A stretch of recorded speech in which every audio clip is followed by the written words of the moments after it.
बिस्मिल्लाहिर्रहमानिर्रहीम। अस्सलाम वालेकुम। Welcome to our channel remedies secrets. निहार मुँह दही खाओ खून पैदा होता है। जिसके चेहरे पर झुर्रियाँ आ जाएं वो अदरक वाले पानी से मुंह वॉश कर लिया करे। जो रोज़ाना खीरा खाता है उसको सांस की बीमारी नहीं होती। जिन बच्चों को दही और केले का इस्तेमाल ज़्यादा करवाया जाए उनकी हाइट दूसरे बच्चों की निस्बत जल्दी बढ़ती है। खरबूजे के खुश्क बीज खाने से दिमाग में बेबहा ताकत आ जाती है। रोज़ाना नींबू का पानी पी लिया जाए तो हफ्ते बाद 3 किलो चर्बी कम हो सकती है। अंगूर गुर्दे की पथरी से बचाते हैं। खाने के बाद गुड़ खाने से पेट की बीमारियों से बचा जा सकता है। तेज़ाबियत और स्टमक की जलन से महफूज रहा जा सकता है। चाय में थोड़ी सी खसखस डाल देने से जिस्मानी थकावट दूर हो जाती है। चावल वाला पानी उबाल कर पीने से कब्ज़ से निजात मिल जाती है। सोने से कबल नीम गर्म पानी पी लेने से गुर्दे साफ़ हो जाते हैं। जिसका पेट ज़्यादा निकला हुआ हो वो लहसुन का तेल और ऊँट की चर्बी का तेल अपने अंगूठे पर लगाकर अपनी नाक में लगाएं। 10 दिनों में चर्बी बिल्कुल साफ़ हो जाएगी। खाने के फ़ौरन बाद नहाने से स्टमक की बीमारी लग जाती है और दमे का ख़तरा होता है। निहार मुँह ज़ुबान पर लहसुन का पेस्ट लगाने से ज़ुबान पर छाले नहीं पड़ते। बालों पर अंडे की जर्दी लगाओ, बाल चमकदार और सिल्की हो जाते हैं। खाने पीने की कोई भी अशिया ज़्यादा गर्म हो तो प्लास्टिक के बर्तन में मत डालें, इससे कैंसर होने का ख़तरा होता है। कमज़ोर हाजमे वाले अफराद के लिए केला बहुत नुकसानदेह है और केला बलगम पैदा करता है। ब्लैक हेड विटामिन ए के इस्तेमाल से ख़त्म हो जाते हैं। आम का अचार बनाते वक्त आम की गुठली को फेंकें मत, बल्कि कुछ गुठलियाँ अचार के साथ ही डाल दें। पेट दर्द में ये बहुत ही फ़ायदेमंद होती है। हार्मोन्स को बैलेंस रखने के लिए ख़वातीन 1 चुटकी कलवंजी और मेथी दाना रोज़ाना इस्तेमाल करें तो इससे हार्मोन्स बैलेंस में रहते हैं। बवासीर की बीमारी से बचने के लिए भुने हुए चने खाने चाहिए, इससे काफ़ी आराम मिलता है। भूख को बढ़ाने के लिए खाने में काली मिर्च का इस्तेमाल बहुत ज़्यादा फ़ायदेमंद है। जो इंसान बेर खाता है उसकी नस्ल में बेटों की कमी नहीं होगी। शदीद तकलीफ़ में आधा चम्मच हल्दी दूध के साथ पीने से तड़पते हुए की तकलीफ़ दूर हो जाती है। निहार मुँह कंघा कर लो, बाल घने हो जाएंगी। खट्टी चीज़ें दांत जल्दी गिरा देती हैं। माहवारी आए तो मटर के दाने खा लो। ज़मीन पर सोने से कमर का दर्द चला जाता है। कच्चा शलजम खाने से हाजमा बेहतर हो जाता है। पाखाना खुलकर ना आता हो तो इमली का अचार खा लो। सिरका और अर्के गुलाब पानी में मिलाकर इस पानी में पत्तियाँ भिगोकर सर पर रखें, बुखार की शिद्दत में कमी हो जाएगी। सिर्फ एक चीज़ खाने से मर्दों को बेबहा ताकत मिलेगी। खजूर का गूदा और दूध के साथ इस्तेमाल कर लें तो मर्दों को बेपनाह ताकत मिलेगी। पानी को हमेशा 3 सांसों के साथ पीना चाहिए, इससे फेफड़ों का कैंसर नहीं होता।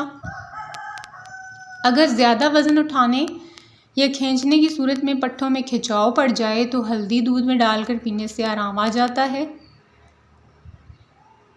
अपने तकियों को हफ्ते में 1 बार ज़रूर वॉश कर लिया करें, चेहरे पर छाइयाँ नहीं पड़ेंगी। अनार का फूल सूंघ लो, दिमाग बंद नहीं होगा। अगर स्टमक में गर्मी रहती हो तो खाली पेट तरबूज खाया करें, गर्मी दूर हो जाएगी।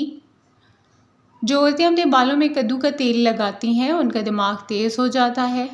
बैठे बैठे काम करने से कमर अकड़ जाती है तो रोज़ाना 1 मुट्ठी काली किशमिश खाओ। नाश्ता छोड़ने से बदन फूल जाता है, स्टमक सुस्त हो जाता है। शर्मगाह के बाल वक्त पर साफ़ करने से इंसान तंदुरुस्त रहता है। गोश्त को काफ़ी लोग अपनी ज़रूरत से ज़्यादा खाकर हाजमा ख़राब कर लेते हैं। हाजमा ठीक रखने के लिए तैयारशुदा सालन पर चंद कतरे लीमू का पानी डालकर खा लें। इंशाअल्लाह स्टमक भी ठीक रहेगा और खाया पिया सब हज़म हो जाएगा। एलर्जी के शिकार लोग लस्सी इस्तेमाल ना करें, एलर्जी और ज़्यादा हो सकती है। चेहरे के दाग धब्बे दूर करने के लिए लीमू का अर्क लगाया करें। भेड़ के दूध में शहद डालकर चेहरे का मसाज करने से चेहरा गोरा हो जाता है और झुर्रियाँ भी मुस्तकिल तौर पर ख़त्म हो जाती हैं। भेड़ के बजाय आप बकरी का दूध भी इस्तेमाल कर सकती हैं। हंसने के अमल से बाल झड़ने का अमल मध्यम हो जाता है। सुबह निहार मुँह पुदीने का पानी इस्तेमाल करने से चेहरे पर झुर्रियाँ नहीं पड़ती। हामला औरत को मक्खन खिलाने से हमल में तकलीफ कम और बच्चा आसानी पैदा होता है। गुड़ खाने से कभी जल्दी बुढ़ापा नहीं आता। खाने के बाद थोड़ी सी अजवाइन पानी के साथ खाने से मोटापा दूर हो जाता है। पुदीने का इस्तेमाल करने से स्टमक के तमाम अमराज दूर हो जाते हैं। बदन पर दाने निकल आए तो कड़वे करेले का रस लगाने से दाने ख़त्म हो जाएंगे। पानी में फटकरी शामिल करके नहाने से बदन से पसीने की स्मेल दूर हो जाती है। भेड़ का दूध बालों में लगा लेने से बाल घने और मजबूत हो जाते हैं। ज़्यादा नमक खाने से पट्ठे कमज़ोर हो जाते हैं और पट्ठों में दर्द बैठ जाता है। रात के वक्त केले के इस्तेमाल से सीने में बलगम पैदा हो जाता है। रात को सोने से पहले थोड़ी सी बालाई में ज़ाफ़रान मिलाकर होंठों पर लगाने से होंठ चंद ही दिनों में गुलाबी हो जाते हैं। नज़ला ज़ुकाम और खांसी हो तो ठंडा दूध बिल्कुल भी नहीं पीना चाहिए, बल्कि नीम गर्म दूध शहद के साथ पीना चाहिए। अगर घर में नीम या एमन का पौधा हो तो बहुत सी बीमारियां घर में नहीं आती। मच्छर और कीड़े मकोड़े भी नहीं आते। नीम के दरख्त के नीचे सोने से बहुत सी बीमारियों से बचा जा सकता है, जैसा कि खारिश, खुजली, चंबल, बर्स वगैरह। अगर कपड़ों पर चाय गिर जाए तो इसके ऊपर फ़ौरन नमक मल दें और कुछ देर के बाद इसे ठंडे पानी से किसी भी साबुन या सर्फ के साथ अच्छी तरह से धो लें। दाग धब्बे दूर हो जाएंगे। इसके अलावा खून के पुराने दागों को साफ़ करने के लिए इसके ऊपर लीमू को नमक मिलाकर रख लें। दाग धब्बे दूर हो जाएंगे। अगर आपको आज की वीडियो अच्छी लगी हो तो वीडियो को लाइक करें, इस वीडियो को शेयर करें। और अगर आप हमारे चैनल पर न्यू हैं और अगर अभी तक आपने हमारे चैनल रेमेडी सीक्रेट्स को सब्सक्राइब नहीं किया तो इसको सब्सक्राइब कर लें, ताकि हर नई वीडियो का नोटिफिकेशन आपको बर वक्त मिल सके। Thanks for watching this video. दुआओं में याद रखिएगा, अपना बहुत सारा ख्याल रखिएगा। मुझे इजाज़त दें। अल्लाह निगहबान।